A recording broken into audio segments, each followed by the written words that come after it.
Thank you, fine folks, for joining us again tonight. I had made the claim last time that I think the book of Revelation is the most misunderstood and therefore misinterpreted of all biblical books. I didn't offer any proof for that. I didn't offer any statistics because I just think it's probably something that's just a given. I can't think of any other book in the Bible. So that was a claim that I made, that it is the most misunderstood and misinterpreted. And then we were asking the question, why? And if we can answer that question, why, then maybe we can make some adjustments to compensate for the reasons why, so that we could better interpret the book. And the first reason I gave, and we can definitely make adjustments here, the first reason I gave was that the Old Testament so heavily influences the book of Revelation. You're not really going to be able to understand the book of Revelation without understanding the Old Testament. And so can we make adjustments on one of the reasons why it is so misinterpreted so that we can interpret it better? Yes, we can understand the Old Testament better. But guess what? That puts all the burden on us. You know, that means we've got to dig. We've got to know the Old Testament better. I said last time, or maybe the time before, maybe both times, know your New Testament deeply, know your Old Testament deeper. And it's foolish of us, it's presumptuous, it's just silly to think that we can go to the book of Revelation and even hope to interpret it if it is based on the Old, heavily based on the Old, and have not gone to the Old first of all. And I said in 404 verses, there are at least 400 allusions to the Old Testament. Not a quotation. It's generally not what we find in the Gospels or in the book of Acts, where the writer will say, as was prophesied by Jeremiah, or that it might be fulfilled, which was spoken by the prophet Isaiah. We don't find those kind of quotations, but we find these allusions. Now, 400 and 404, doesn't that almost average every single verse? I mean, what is that telling us about the book of Revelation? Now, no, every verse isn't an allusion to the Old Testament, because sometimes a verse will pull from 4 different passages in the Old Testament. But if there are 400 allusions in 400 verses, that only averages one a verse, that there is a reference to the Old Testament. And if we don't know the Old Testament, and I'm emphasizing this a little again tonight because there is such a dearth of understanding in the Christian community of the Old Testament, because they think it as old, antiquated, outdated. I mean, that's Methuselah, that's Abraham, that's Moses, that's long beards and bloody sacrifices. You know, what would I need to know that for? It was the Bible of Jesus. It was the Bible of the apostles. It was the Bible of the early church. They were involved in writing the New Testament. The first gospel written was Mark. James was the first little epistle written. And some of these books, like the writings of the Apostle John, Revelation in particular, come at the end of the first century.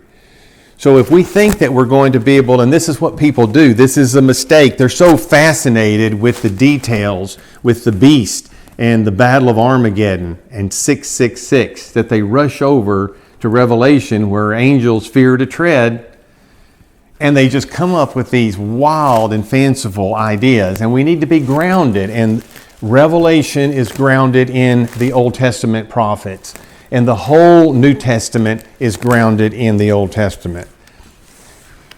And it's just very presumptuous of us to think that we could turn to this book and come up with a good interpretation of a passage and not have, first of all, ask ourselves, to what in the Old Testament is this passage making reference? And if you would turn over, I just want to give you a good example. If you'll turn over to Luke, if you have your Bibles, and turn over to Luke chapter 4. I want to show you how well they knew their Old Testament. This is a passage where Jesus is in the synagogue in Nazareth. I'm in Luke chapter 4 and verse 16. I said it's the Bible of Jesus. They didn't have the New Testament to quote from, and it's the Bible of the early church. Beginning in verse 16. And he, speaking of Jesus, came to Nazareth, where he had been brought up, and as his custom was, he went into the synagogue on the Sabbath day and stood up to read. Now there's a little history involved here. We won't go much into it. The synagogue sprang up after the Babylonian exile when they lost their temple as a place for Jews around the diaspora to congregate. They would have a reading from some passage in the Old Testament, the law, the prophets, the writing. Many times a guest was invited to do the reading, and they would hand a scroll and the guest would read.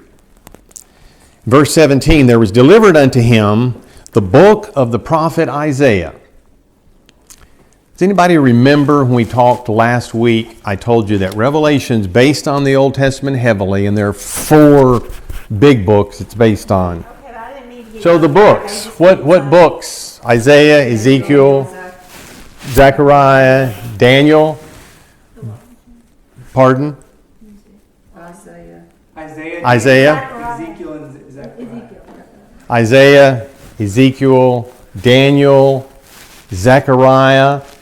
But those were just 4 of the bigger books. The other prophetic books, Obadiah, which is only 21 verses, from verse 15 to verse 21 is all end-time events.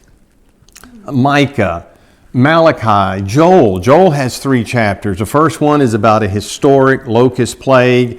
Chapters 2 and chapter 3 are about end-time events. Haggai has a section about the whole book of Zephaniah. Amos, chapter 3 and chapter 5. We might read a verse out of chapter 3 today or tonight. Those are the prophets, and Revelation is based on that. This is one of those, not a Revelation text, but this is Isaiah. And when he had opened the book, this is Jesus, and had found the place where it was written, the Spirit of the Lord is upon me. You're saying, well, I'm not following what you're saying. Here's what I'm saying.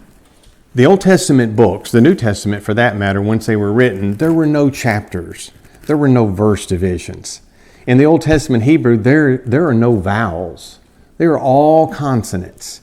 So if you've been handed the book of Isaiah or the scroll of Isaiah, and you are wanting to read a passage that Jesus said, today this verse is fulfilled in your ears because I am the fulfillment of this, how in the world are you going to find Isaiah 61? How in the world are you going to find it? Because if you open the scroll, you could turn to your own book of Isaiah and just pick anything. I'll read you a verse. I just opened Isaiah. For thy maker is thine husband, the Lord of hosts is his name.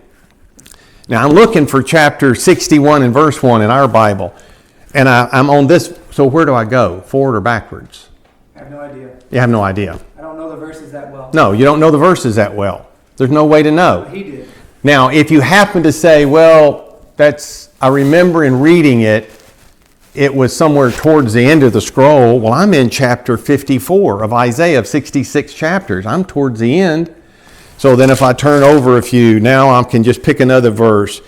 They shall not build and another inhabit. They shall not plant and another eat.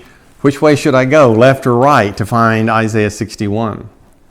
You see what I'm saying? They knew their scripture, their Old Testament, so well.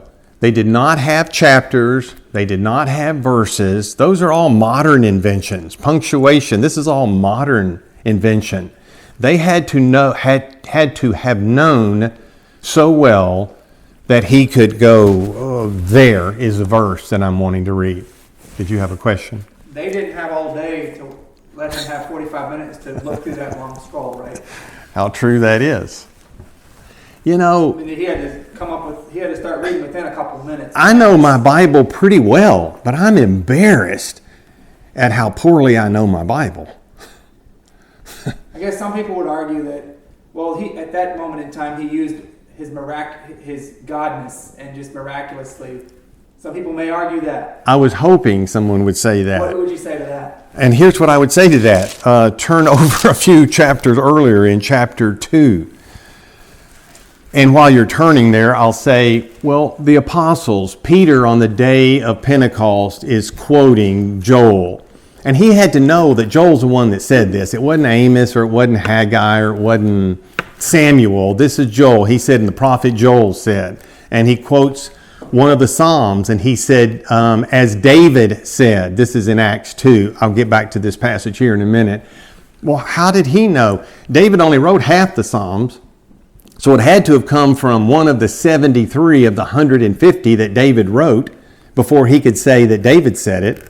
He quotes David again in chapter 4 in Acts. So I'm giving you an example of someone who's not the Son of God and who knew his Old Testament and who could quote verses and at least tell us the book that it came from. Jesus is doing even better. He's going right to the verse. Peter at least could quote the book.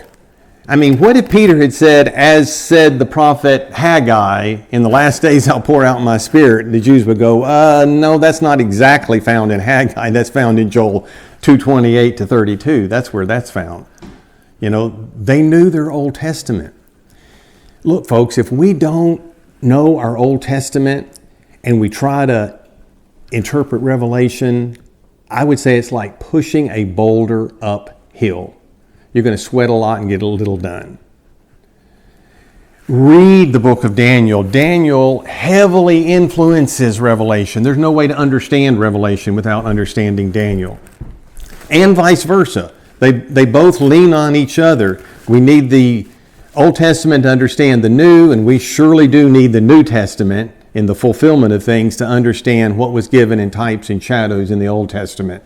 But it's presumptuous, it's foolish.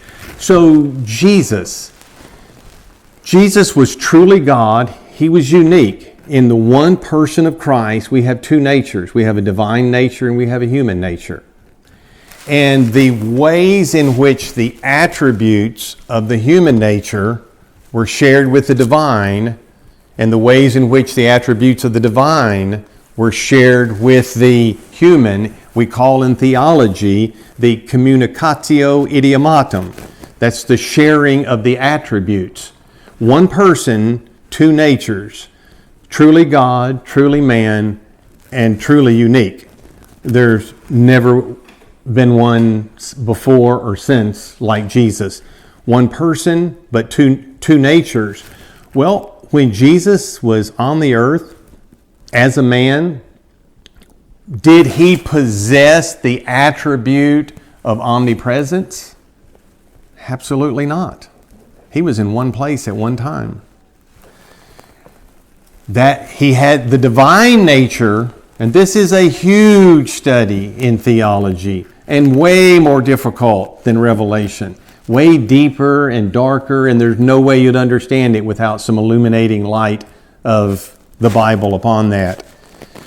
But in his divine nature, you would say, well, he's the author of Scripture. So he would know everything about Scripture. And so he would know every verse. But Jesus lived as a man. And look at chapter 2 of Luke. Let's just start in verse 42. When he was 12 years old, they went up to Jerusalem after the custom of the feast. And when they had fulfilled the days, as they returned, the child Jesus tarried behind in Jerusalem, and Joseph and his mother knew not of it. But they, supposing him to have been in the company, went a day's journey, and they sought him among their kinsfolk and acquaintance. This is a traveling band. They didn't see him at that moment. People back then weren't so hyper about where is my child as they are today. Back then, well, he's hanging out with somebody. We'll find him sooner or later. And when they found him not, they turned back to Jerusalem, turned back again to Jerusalem, seeking him. And it came to pass that after 3 days, they found him in the temple, sitting in the midst of the doctors or the teachers of the law, both hearing them and asking them questions. It's marvelous what our Savior was like as a 12-year-old. And you look at the last verse, Jesus increased in wisdom and stature and in favor with God and with man. That is the human nature of Jesus increasing in favor with God. The divine nature was God. He could not become any more in favor with God. But the human nature could.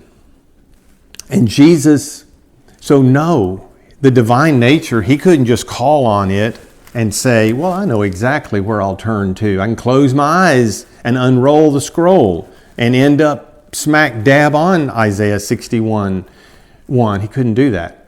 He knew his Old Testament well enough, and you say at this age, even at this age, because keep in mind, he is without original sin, he is without committed sin.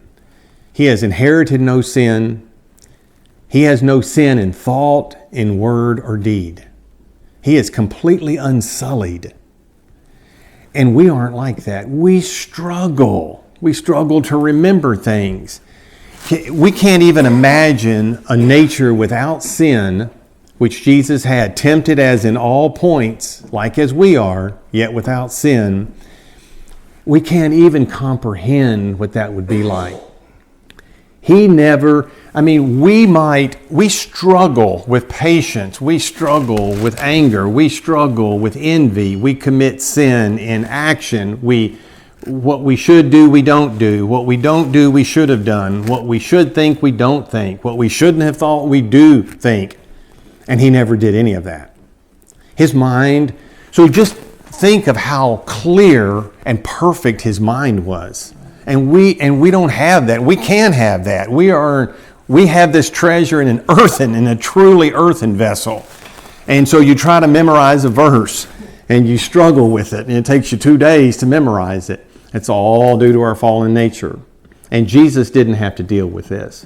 So, I would answer that question that Jesus is operating with his perfect human nature. He was asking questions. He didn't know everything. Or he wouldn't be asking questions. He was asking questions. And look at verse 47. And all that heard him were astonished at his understanding. 12 years old, astonished at his understanding. And that wasn't because he was God. It was because he was the God-man, sinless and unsullied like we are. So my point in showing you this is, again, to make the plea for read your Old Testament, read Daniel, read Zechariah, read Zephaniah. Anything that you can read in the Old Testament in preparation for understanding Revelation, why not do it? I just said that if we can find some way to compensate for this being a misunderstood and misinterpreted book, let's do it. Well, here's one thing we can do. We actually have control over this. We can do it by reading the Old Testament. And it's not just the prophets, but it's primarily the prophets. Go back as far as, I'm just thinking of a verse in Deuteronomy chapter 4. You want to see how far back? And it goes further than this, but I'll give you a clear reference. A prophecy that Moses gave about the nation of Israel that has yet to be fulfilled. We're back in the Pentateuch. We're back in the first 5 books of Moses. I'm looking at Deuteronomy 4 and verse 30. This is a prophecy from Moses to the nation of Israel. By the way, they haven't even entered the promised land yet. They haven't even started their national identity yet. And he said, when thou art in tribulation and all these things are come upon thee, that's the curses for disobedience. And look at this phrase, another catchphrase in the Old Testament, even in the latter days. When is that? That's the day of the Lord. That's the end times. That's eschatology. When you're in tribulation, when you're in the tribulation, as we'll see, and it will happen when? In the latter days. That's millennia in advance from when Moses is speaking. That if you'll turn to the Lord your God and be obedient unto his voice, for the Lord thy God is a merciful God. He will not forsake thee, neither destroy thee, nor forget the covenant of thy fathers, which he sware unto them.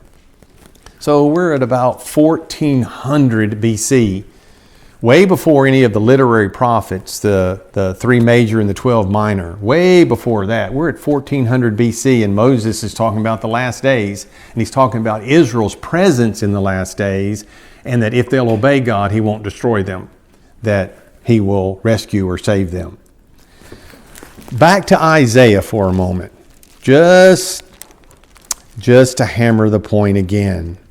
I just would like to start just in Isaiah 1. Isaiah is a big book. I realize that. 66 chapters.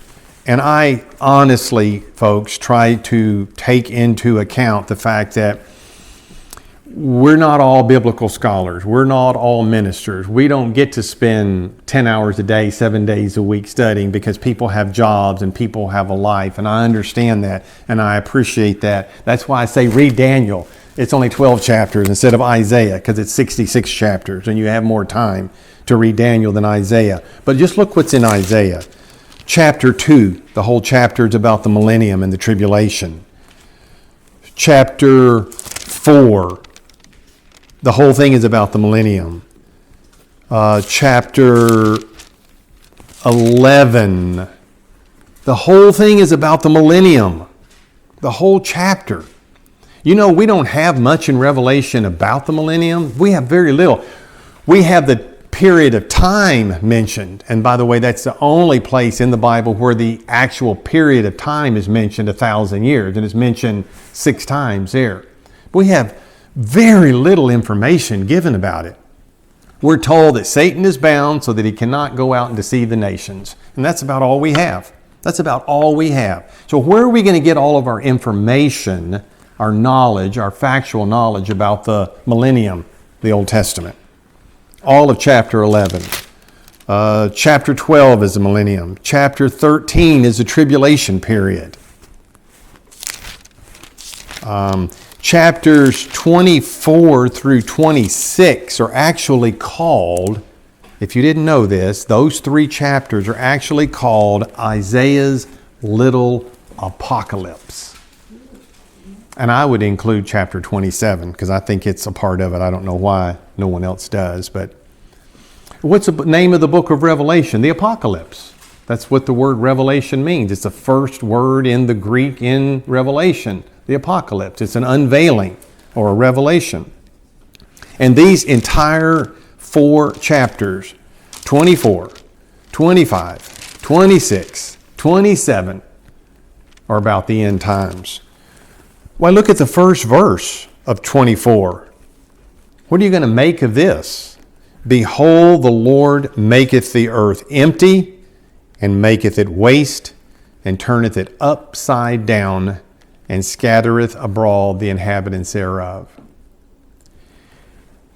You know, I think maybe people, when they read that, they just have this kind of vague, well, maybe that's just talking about when God was angry with Israel and, you know, he sent in the Babylonians or the Assyrians, and they caused a lot of problems, and part of the towns and villages were burned, and there are some passages that could be interpreted like that, but not this. He's going to turn the world upside down, scatter the inhabitants. Isn't that what we read about in Revelation?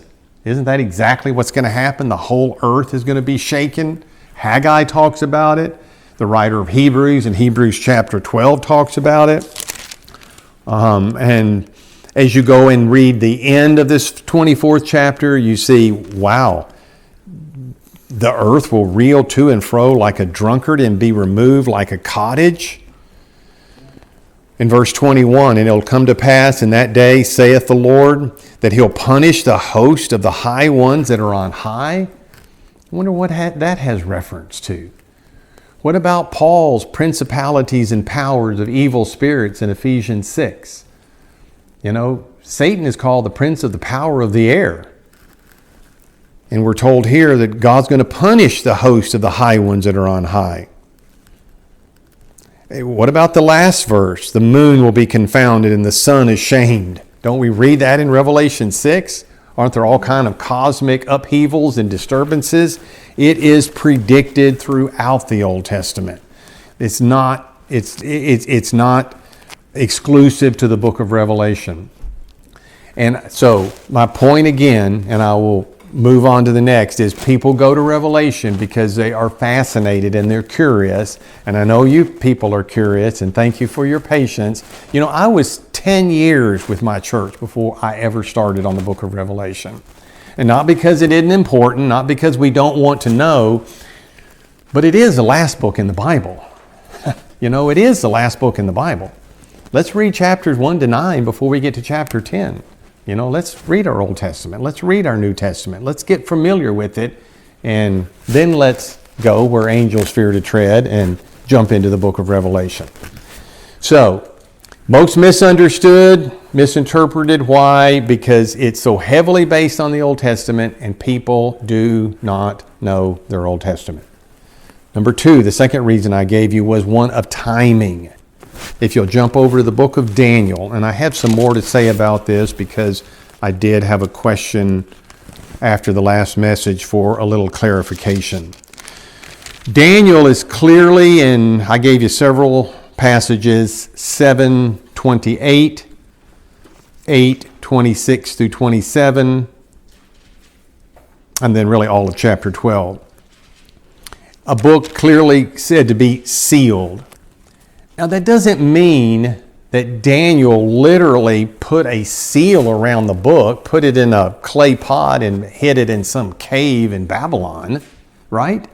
I mean, wasn't the book available after he wrote it to the next generation? It was available to be read. So there's some kind of symbolic meaning meant in the fact Daniel sealed the book and closed it up. In chapter 12, he gives a point of time, Daniel 12, a point of time, a reference in the future during which the book would no longer be sealed. This would be in chapter 12, verses 3 and 4. They that be wise shall shine as a brightness. Verse 4, but thou, O Daniel, shut up the words and seal the book. Shut up the words, seal the book. So for Daniel, I argued last time, it was not a book that he could understand. It was not a book he was meant to understand. He tried to understand it. He asked questions about it. He got sick. Do you remember the verses? He got sick to his stomach and fainted. That we looked at last time. That's how hard he tried to understand it. He's asking later in this 12th chapter, help me understand it. Why can't I? Can I? And the angel said, seal the book, close it up. Until when? Until the time of the end. But thou, O Daniel, shut up the words and seal the book even to the time of the end. That would say to me that when we get to the end of time, the end of this age, the end of this eon, then Daniel's book is going to be understandable. And it will be, because Revelation, which is based on that, is a book that was not sealed. Verse 9 also. Let's just read verses 9 to the end of this chapter because it has fascinating information in it. And let me just say, if I'm going over your head, you're welcome to ask questions, number one. And number two, it may not be totally my fault. It may be your fault that you haven't read your Old Testament well enough. I'll take partial blame. You have to take the rest of it. And I said before, I'm not trying to shame anybody. I know the Bible pretty well, and I am ashamed at my lack of knowledge of the Bible. And I've been a Christian for 49 years. This December will be my 50th year. You know? And I mean that with all my heart, that I've got it in book and chapter and verse form. And I don't even know it as well as I should. None of us know it as well as we should. Some of us know it better than other people, but none of us need to be very haughty about our knowledge of the Bible because we don't know it very well. We couldn't take a scroll and just go right to Isaiah 61. No. We stumble around and quote something by misquoting it. Right. and attributing it to one author when really someone else wrote it. They didn't do that in Bible days, but we sure do it in our days. So let's be humble about it, but let's be hungry also. And the only way to get better at anything, practice never makes perfect, but practice always makes better. Probably never makes perfect, but practice makes better. So let's just work at it. Daniel 12 and verse 9, and he said, "Go thy way, Daniel, for the words are closed up and sealed." And here we have that phrase again, until the time of the end. "Many shall be purified and made white and tried, but the wicked shall do wickedly, and none of the wicked shall understand, but the wise shall understand." Well, wisdom isn't just a gift. God didn't just say, you were dumb on Monday, but as of Tuesday, you are no longer dumb. That is not the way it works. The fear of the Lord is the beginning of wisdom. So you fear the Lord and you love His Word. We sang about Psalm 19 tonight. We fear the Lord, we love His Word, and so that's how we become wise. We study it. Verse 11, "And from the time that the daily sacrifice shall be taken away, and the abomination that maketh desolate set up, there shall be 1,290 days." What in the world is he talking about? Verse 12, you don't need to answer. That was a rhetorical question. "Blessed is he that waiteth and cometh to the 1,335 days. Two unique time periods, the only place they're in Scripture, the 1290 and the 1335. Verse 13, Daniel is wanting to know this. Daniel went over in the Babylonian captivity in 605 BC. He has been prophesying these things. It doesn't mean that everything that Daniel prophesied he didn't understand, because he prophesied some events that were fulfilled. Remember, he prophesied the temporary insanity of Nebuchadnezzar.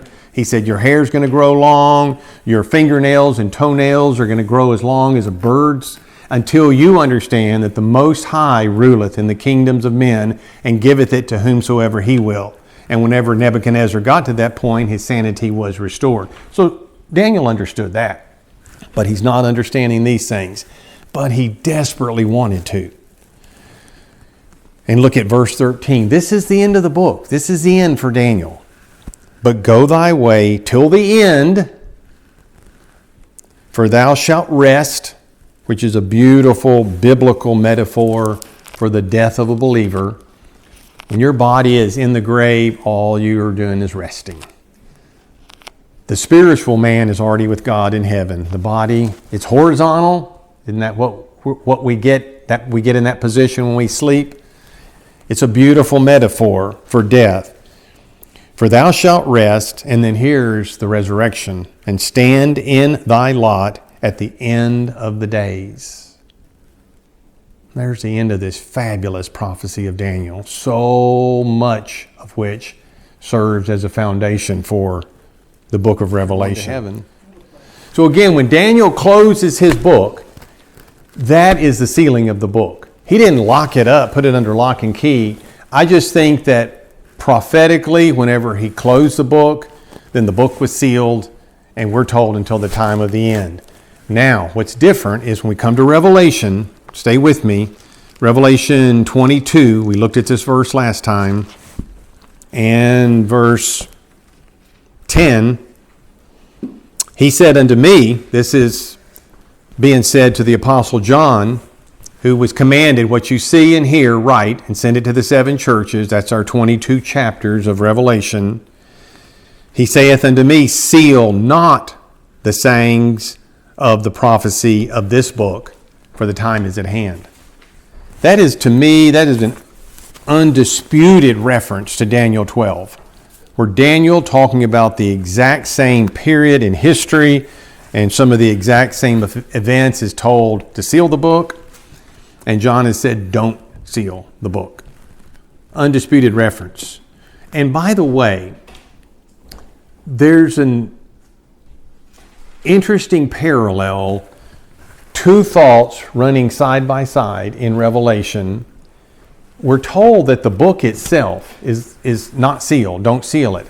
But don't we read in the book of Revelation that there is a book that's sealed? Isn't that what the scroll is all about, that has 7 seals, that we're looking for someone to break those seals so we can find what's in it? It's clearly said, it's sealed, it's sealed, it's sealed. And John is weeping and crying because he cannot find anyone worthy to break the seals and open that. This is just a breadcrumb. You know what a breadcrumb is? I gave you one earlier in John chapter 21. It might have gone over your head. You know Hansel and Gretel? You know the fairy tale, the 2 children, Hansel and Gretel, and in order not to be lost in the dark forest, they've got a piece of bread and they break off and they drop pieces so they can retrace their steps and get back home. That's what breadcrumbs are. This is a breadcrumb. It's going to help you get home. Not tonight, literally, but it's going to help you get home. And so is what I said about John. Remember, John said there was a rumor. John tells us himself there was a rumor in the early Christian community spread about him, and that was that he wouldn't die. We read that in John 21. There was a rumor in the first century John wouldn't die. Now, John neither confirms or denies the rumor. Do you remember reading that? We read that last time. He neither confirms nor denies the rumor. The only thing John objects to is the misquotation of Jesus. Jesus said, "If I will that he tarry till I come, what is that to you?" And so from that saying went a rumor that John would live until the second advent, that John would not die. John didn't correct the rumor. John corrected the misquotation of Jesus in that. And I told you then, that's a breadcrumb. So hold on to those breadcrumbs. They'll help us get through the dark forest. Okay, my point though about Revelation being an unsealed book is I also went on to say last time, do you really think that the 7 churches in Asia understood Revelation? And I said, I don't really think they did. So I was asked the question, well, if Daniel was sealed, okay, nobody understood it back then, we've got that. Revelation is unsealed, and nobody understands it still? You know, all the revelation that was to be given had been given when Revelation closes. You know, that's the end of Revelation. So do not listen to any soothsayer or magician out there who says he knows something that he can tell you about the end times. It's not in the Bible. This is it. 66 books in the canon, 39 in the Old, 27 in the New. This is God's revelation. Everything we need for doctrine, for faith in life is here. So do not believe a soothsayer that says, well, God has shown me that such and such is Elijah the prophet, because we've had plenty of those people come along, and I am dead serious about that. I could name people who've said they were Elijah the prophet. They're dead now, so I guess that didn't work out. But Revelation is, it's not a sealed book. Why have people why is it so misunderstood and misinterpreted? One, they don't know the Old Testament. We're past that. I said it's a question of timing. There is no external control being exerted upon the reader or the text to prevent you or me or anyone from understanding the book of Revelation. There's no control being exerted. I mean, there it is. It's written. We're still dealing with the question, why is it misunderstood? It's a little bit like that veil in Corinthians that's on the Israelites. Maybe more than that. Don't you think that the church, pick any of the churches in Asia, Smyrna, Pergamos, Ephesus, they were under persecution. We read that of one of the churches in chapter 2. Some had been killed, some were going to be delivered. Antipas, my faithful martyr, he said, be faithful unto death, and I will give you the crown of life. They were living during the same time John, who had been put on the island of Patmos by the Roman Emperor Domitian. He was wanting Kaiser Kurios, Caesar is Lord, and the Christians said, Jesus Kurios, Jesus is Lord. They were under the same Roman emperor. I would imagine that they were probably tempted to look at chapter 13, the beast that was demanding worship, that was killing people who wouldn't worship. I would imagine they would be tempted to have, they had the book before we ever got a copy of it, and they read it, and I'm sure they might have been tempted to look at chapter 13 and say, well, is Domitian the beast? You know, this is what Reformed theologians have done, post-mill people, for centuries now. They're finding popes and leaders and all over the world in the book of Revelation. You know, their least favorite political figure, least favorite pope, least favorite leader wherever, they're finding him somewhere in the book of Revelation. And I'm sure that the early church, that one or all of these churches would have been tempted to look at this beast and say, well, is the emperor the fulfillment of this? What's different about the early, they might have been tempted. What's different about those churches is they're smarter than the Reformed theologians since then. Because the Reformed theologians, God bless their hearts, some of whom I love dearly, R.C. Sproul, one of my favorite all-time theologians, wanted to say that Nero was the beast. And that's all fine and well if you just stop there. But we have so much more in that chapter. We have, and I think the early church, this is my point, they were smarter than people have been since then. They said, wait a minute, okay, so far so good. The beast, the emperor, they're the same. He's demanding worship, he will demand, okay, so far the same. But wait a minute, there's a false prophet, his sidekick, who calls fire out of heaven to the earth in the sight of men. When did that ever happen? You know, there are cosmic upheavals. The sun is darkened. The moon turns to blood. The stars of heaven are falling. There are earthquakes all over the earth. There are wars everywhere. You know, yes, you might think you have found the fulfillment. No, you have not found the fulfillment. And those churches, because they would faithfully read the text, would say, you know, I'm tempted to say, but it's not, because we don't have the rest of the signs. And that's the important point. We've got to have more signs before we can say this is that, or that is this. We don't have the fulfillment without some more signs. Now, they could have said, and I think it was true, that this is a foreshadowing. There have been a lot of foreshadowings.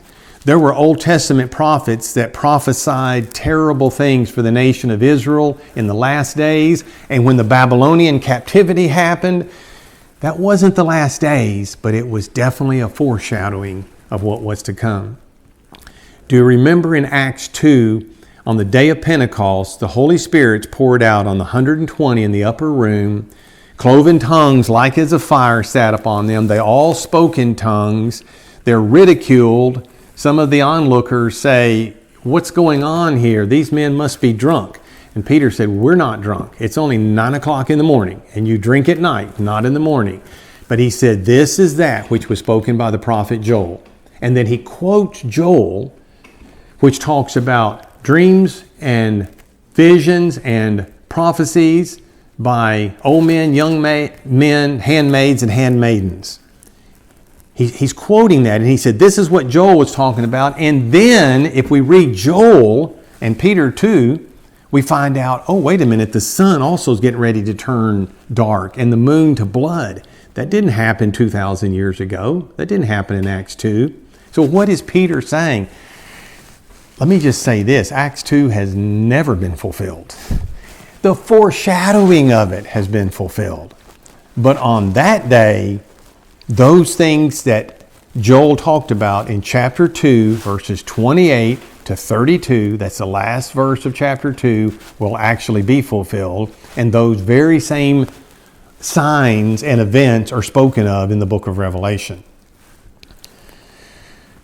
So we're still trying to figure out, how can Revelation be unsealed and yet people not know? Well, I wrote down a statement. Maybe this will help you. Maybe this will help. I have a question. So yes. Are you saying that Acts 2 hasn't been fulfilled fulfilled in the sense that Joel hasn't been completely fulfilled. So you're saying Peter didn't realize that himself? I'm not saying that. I'm not saying that Peter didn't realize it. What is interesting in Acts 2 why do you make a distinction? Is Peter did not use the word fulfilled.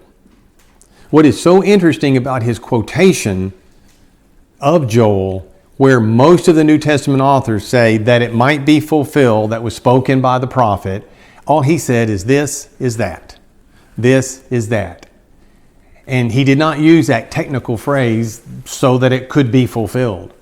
No, I think Peter knew the sun's not getting ready to turn dark on his day. You know, he's got a life still to live. Jesus had prophesied his death, his crucifixion, and everything. He knew that was still ahead of him. The prophets and the apostles operated on a much higher plane than all of us normal mortals do. And they could see things in the Spirit that were so real to them that it was like they could touch it and taste it and smell it and feel it, and it was just right there in front of them. But there was always this dual ambiguity with them. There was a partial fulfillment, quote unquote, or I would rather just use the word a foreshadowing of it now, but the fulfillment of it is still future. And you know, in our day and age, the Pentecostal charismatic church world quotes Joel 2 like, yeah, you know, that the latter rain, it's been fulfilled. Joel 2's been fulfilled. Joel 2, we still have that to look forward to. It's going to be fulfilled in the context of Joel 2:31 and 32, not just Joel 2:28 to 30. So keep that in mind. Spirit was poured out at Pentecost. Spirit was absolutely poured out. But not the sun being dark and the moon turning to blood. Obviously, that hadn't. That's right. So there's two and things. Joel didn't say a thing about speaking in tongues. And Peter saw that this outpouring of the Spirit in some way still is a foreshadowing of the fulfillment of that. And it does most definitely include speaking in tongues. Because they did speak in tongues, and Joel doesn't say a word about that. Isaiah's prophecy does, but Joel doesn't say anything about it. And Joel's talking all about visions and dreams, and nobody's seen any visions and dreams in Acts 2. So let me give you this statement that may help clarify things. It may have been that other prophecies had to be fulfilled first in order for the world scene to be in such a place that understanding end-time prophecies would be realized. Let me just give you that whole sentence again, then I'm going to give you an example. It may have been that other prophecies, even though Revelation is unsealed, it's open, we could have been reading it for the last 2,000 years and knowing exactly what it's talking about, and stop this nonsense of saying the Pope is the Antichrist. Stop all this. Stop. Wrong. This or your least favorite political figure. Stop all that nonsense.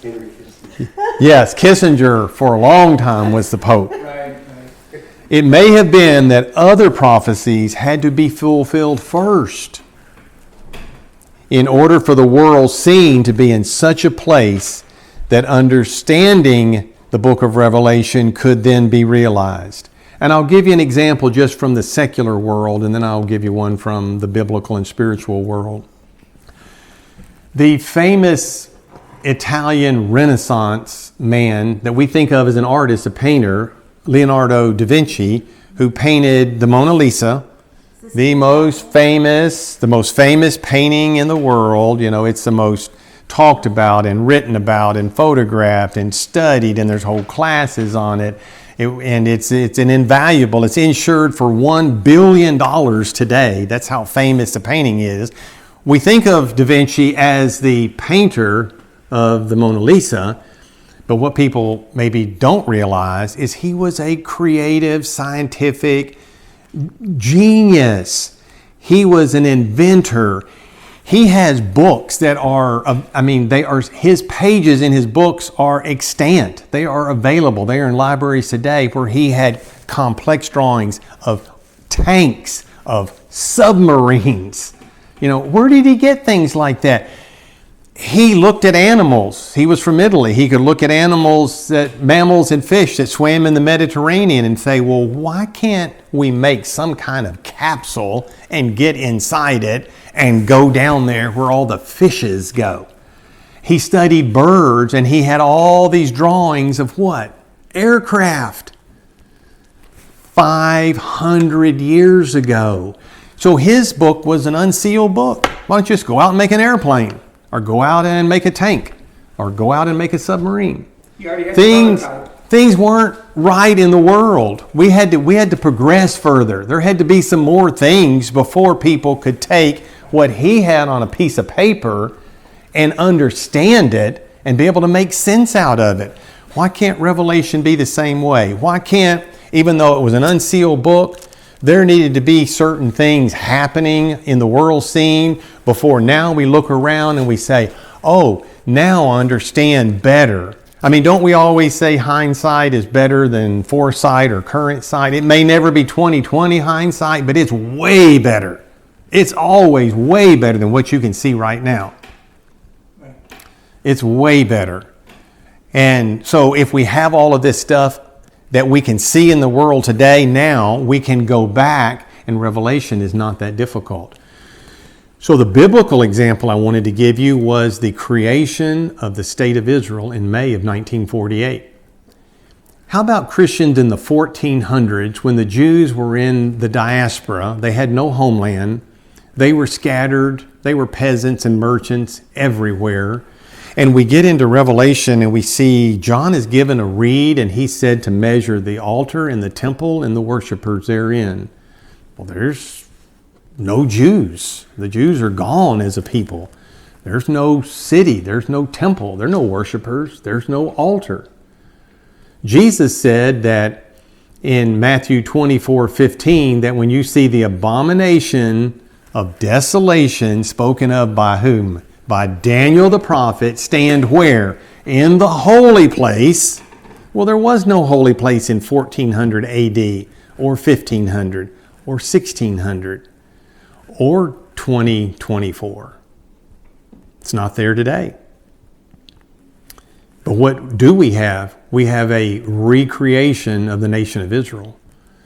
We have a recreation of the secular, to be sure, but the secular state of Israel as of May in 1948. So I'm just saying, whenever things happen on the world scene and we look out there and see that, now you have to be careful. Don't find prophecy fulfilled and every time a Russian dictator does or says something. I'm talking about grand scale, big scale events. Whenever one of those things happens and is fulfilled, now all of a sudden, what are we given? We're given a little more pieces to the puzzle. Now, as we go to Revelation, we're able to understand things a little better. And if you'll turn with me to Isaiah 29, look at verses 11 and 12. Probably also, these verses were in the mind of both Daniel and John. I'm in Isaiah 29 and verse 11. The vision of all is become unto you as the words of a book that is sealed, which men deliver to one that is learned, and they say, read this, I pray thee. And he says, I'm sorry, I can't, because it's sealed. Daniel knew this. By the way, Isaiah is 150 years before Daniel. So Daniel knew this. And then the next verse. And the book is delivered to him that is not learned, saying, read this, I pray thee. And he said, well, I can't, because I'm not smart enough to. I think both of the prophets, both Daniel and the prophet apostle John, were definitely aware of this passage in Isaiah. They knew the book is sealed, and as long as it remains sealed, it won't be understood because it's sealed. And then even when it is not sealed, the second guy that they gave the book to, it was not understood. Why? Because he wasn't learned. He wasn't smart enough. So we just have to work harder and we will understand this book better. And one final point for you wonderful people tonight, my third and final, why Revelation is difficult, is improper methods of interpretation. It is common knowledge that there are fantastic images and symbols and creatures and numbers all throughout the book of Revelation. And people use those things to affect how they interpret the book. And I think that's an unnecessary reaction. You say, what did you just say? The fact that there are images and numbers and symbols and creatures and animals does not affect how we interpret the book. Stay with me on this and think through this. No, it affects how the book was written. It affects how we feel when we read the book. It doesn't read like Esther or Matthew. In the very first message I gave you folks, we talked about all of this color and sight and sound and energy and movement, and it's exhausting to read the book. If you really sit down and read it, I've said don't try to interpret it. Just read it as though you were John, as though you were called up, Revelation 4:1 to heaven, and you were shown these things. It's an exhausting experience to read the book. He goes from being incredulous to crying to being confused to being disoriented to being elated to being sad. That's what his experience is as he's being given this. So the fact that it has all of this energy and movement affects how you feel. But I'm going to say it again. It should not affect the way you interpret the book. The book should still be interpreted in a straightforward method. Now, it's difficult to come up with the right word. We use the word literal, interpret it literally. And I'm okay with that word, as long as we know what literally means. So a better word might be plain or obvious. Maybe obvious is the word. What meaning should I take out of this? The obvious one. Well, you say, well, it's not so obvious to me. It's going to become obvious. It's not that difficult. It really isn't. The best is yet to come on understanding the book of Revelation. It's always the most honest and the safest path to take a passage in its plain, P-L-A-I-N, plain sense. So you say, well, what's plain about a fiery red dragon? And the chapter itself tells us who the dragon is. We don't even have to guess. Later on, the chapter says that dragon is the serpent of old, the devil and Satan. Oh, wow. We were just given information. The identity of the dragon is given. Problem solved. And you say, okay, then why didn't God just tell us that? We'll talk about that later, but I think there are meanings why he didn't just say the devil. He says a dragon, and then he identifies it later. Not every time does God identify what he means by the figure or by the symbol or by the image. Sometimes he does. Sometimes he doesn't. When he does, we say, glory, hallelujah, because I don't have to work any on this. When he doesn't, he's expecting us to follow the train of the Old Testament, to follow the earlier teachings, to connect the dots and use our brain and figure out what is it he's talking about here. So I know this is a big statement, but I'm going to say it again. The fantastic language used in Revelation doesn't affect how you interpret the book. You still look for the plain meaning. And we have to allow the text to control our interpretation. If we don't, and people don't, then private thoughts just run amok. To you it means this, to me it means that. I go my way, you go your way, no harm done. I remember reading someone's commentary one time on the 23rd Psalm. The Lord is my shepherd, I shall not lack. You know that psalm? Thy rod and thy staff, they comfort me. So this person said the rod is the Old Testament and the staff is the New Testament. And I'm going, wait a minute. Where in the world did you get that? I mean, it sounds good. And that's what preachers do. They just say things that sound good and cute. There's no support for it. You can't prove it or disprove it. The rod is the Old Testament. The staff is, well, number one, they didn't have a New Testament. So that had to be some kind of goofy prophetic thought in the future. but thy rod, that the Old Testament comforts me and the New Testament, is it a true statement that they comfort us? Of course they do. Is that what the psalmist is talking about? Absolutely not. It's poetic language. A shepherd has a staff and a rod. They help guide and comfort and lead and direct the sheep. You know, it's poetry. It's Hebrew poetry. You're not supposed to draw from the rod a certain designation and draw from the staff a certain one. And that's what's going to happen also with people whenever they try to interpret the book of Revelation. They're going to pull these things out of context, and there's no way they can prove it. And I just think that's a very unsafe path to take. In conclusion, will you turn with me to Revelation 13? Let's do a test case. Let's see how well you do. Revelation chapter 13. This is the famous chapter about the beast. So this is a test case. Test yourself. How well are you going to perform? Having understood that, yes, there are some fantastic images and creatures here, but what are you going to make of them? Or what are you going to make of it? And I stood upon the sand of the sea, and I saw a beast, and that's what this whole chapter is about, the beast. I saw a beast rise up out of the sea.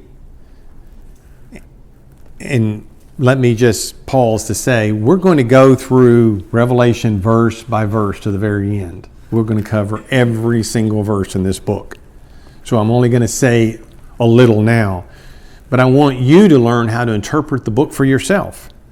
So I saw a beast. So that's what he really saw, was a beast. Now, is it really a beast? He saw a beast, but did it mean something else? Rise up out of the sea. What does that mean? He saw him actually coming out of the sea. So when we say you take it literally, that's exactly what he saw.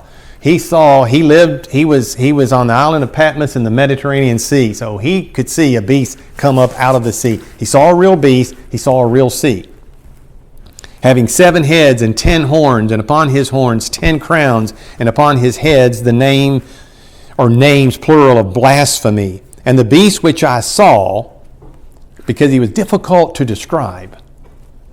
Don't we want to know what John saw? Don't we want to know that beast? We didn't see it.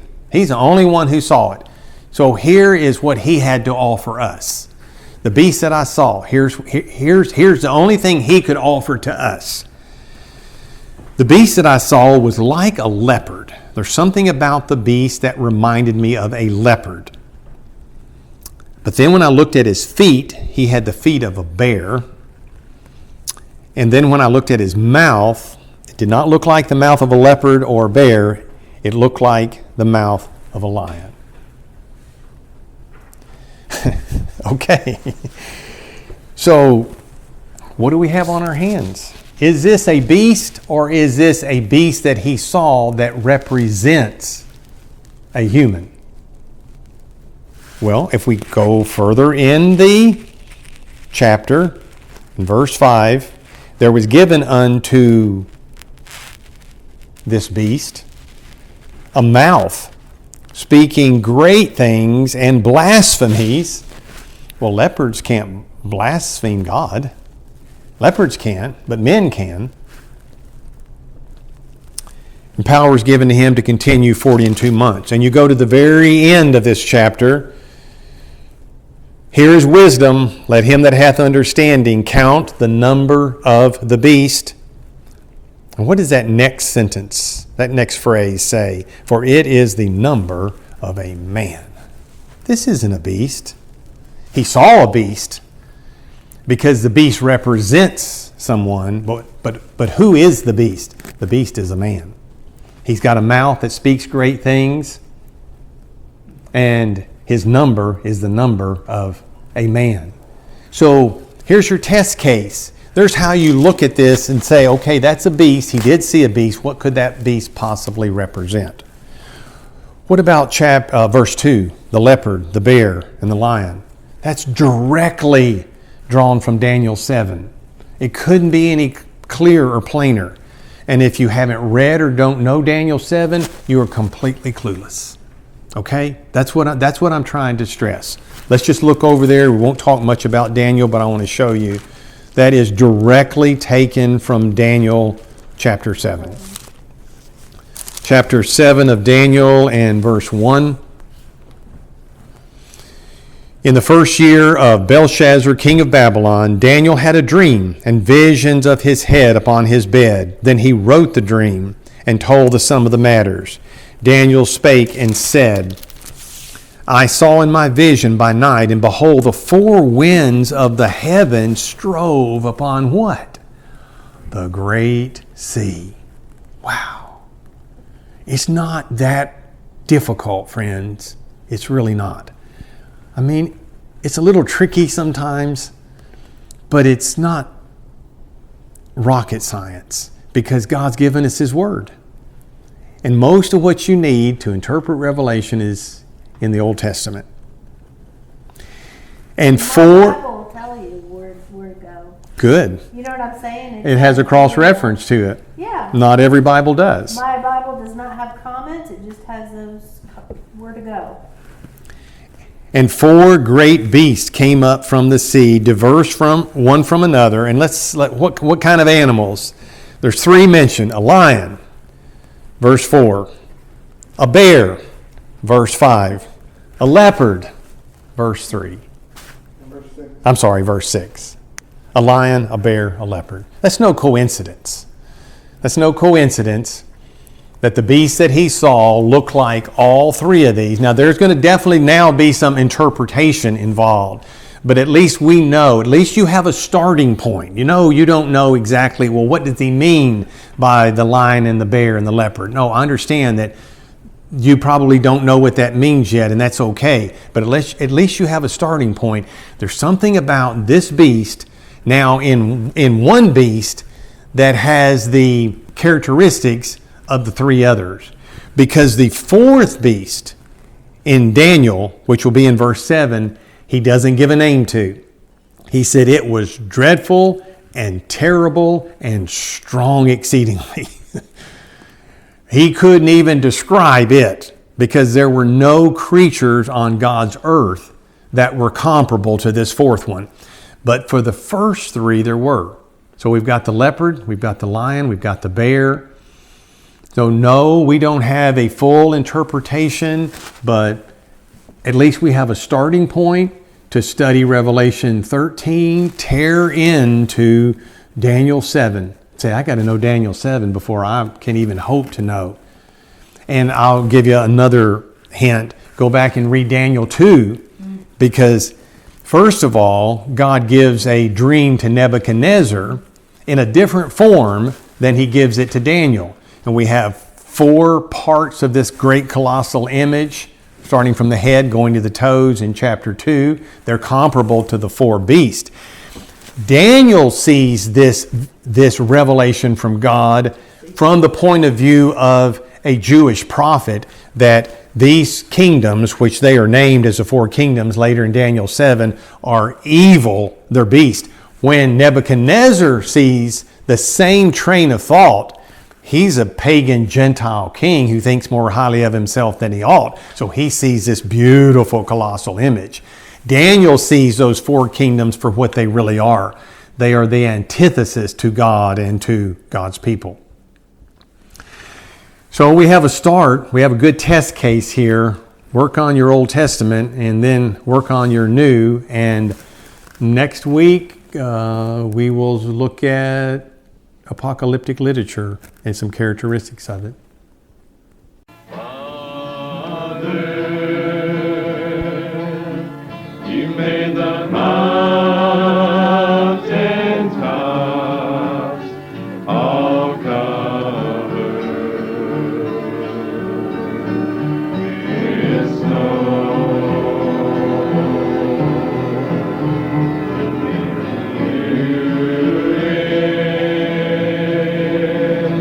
Your will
the